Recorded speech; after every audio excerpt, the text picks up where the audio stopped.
Sí, buenas noches, Diana Florán. Perdón, buenas tardes, Diana Florán, amigos televidentes.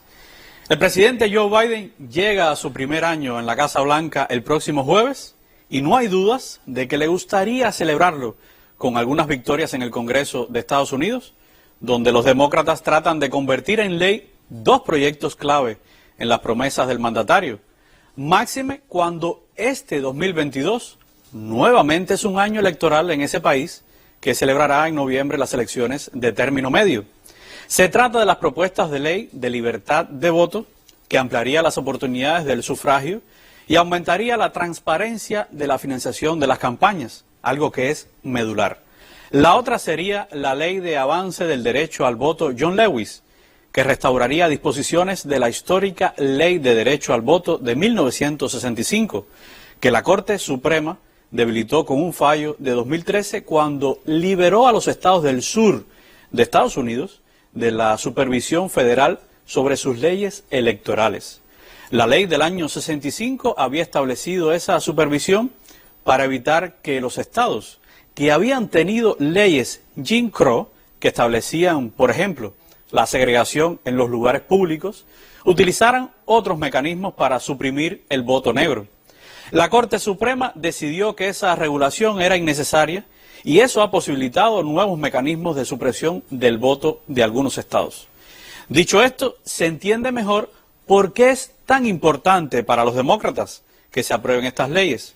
Por ejemplo, la propuesta de ley de libertad de voto frenaría el llamado gerrymandering, proceso con el cual los legisladores de cada estado rediseñan los distritos electorales para que favorezcan a un determinado partido o clase social. Es una manera muy sutil y al mismo tiempo burda de cambiar el mapa electoral para sacar beneficios. El problema no es la redistribución en sí misma, sino cómo se realiza. Gerrymandering describe el proceso de manipulación de las líneas divisorias de los distritos para beneficiar a ciertos candidatos o a un partido. Es un fenómeno tan decisivo, fíjese esto, tan decisivo que algunos expertos consideran que el Partido Republicano podría retomar el control de la Cámara de Representantes en las elecciones de noviembre basándose únicamente en las ganancias de los distritos que están literalmente dibujando. El detalle es que a pesar del dominio demócrata, ahora mismo en la Casa Blanca y el Congreso, el proceso de redistribución de distritos se realiza a nivel local. Son las legislaturas de los estados, con la firma del gobernador, las que determinan los nuevos mapas electorales y allí los republicanos tienen mayores ventajas, sobre todo en lugares claves como Texas, Carolina del Norte o Florida. Y los republicanos no han dejado esto en meros anuncios. Según datos del Centro Brennan para la Justicia de la Universidad de Nueva York, en el último año al menos 19 estados, nada despreciable, controlados por republicanos aprobaron 34 leyes que restringen el acceso al voto. 4 estados, Texas, Florida, Georgia y Iowa, han agrupado una serie de restricciones de voto en una sola ley, mientras que Arkansas, Montana y Arizona han aprobado múltiples leyes para restringir aún más el voto, porque ya lo hacían. ¿Cómo lo hacen ahora? Por ejemplo, han impuesto requisitos adicionales, más estrictos, de identificación para que los ciudadanos puedan ejercer el sufragio. Otros 7 estados también han acortado el periodo para solicitar el llamado voto por correo. Ese voto por correo, que recordará, fue el centro de la polémica en las elecciones presidenciales de 2020. Históricamente, las estrategias de supresión de votos han afectado más a las minorías que, como tendencia, apuestan por los demócratas.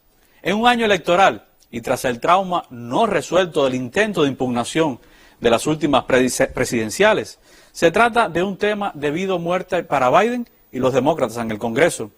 Ambos proyectos de ley que ya fueron aprobados en la Cámara de Representantes son prioridad para los demócratas, pero tienen en el Senado su mayor reto porque allí los republicanos amenazan con el llamado filibusterismo para estancar esas legislaciones en la Cámara Alta.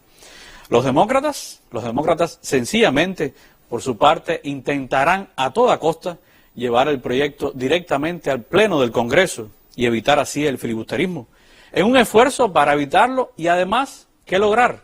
En sus filas, no todos apoyan esta idea. Por tanto, un voto fallido sobre las legislaciones amenaza con convertirse en el segundo revés de alto perfil de la administración Biden en aproximadamente un mes.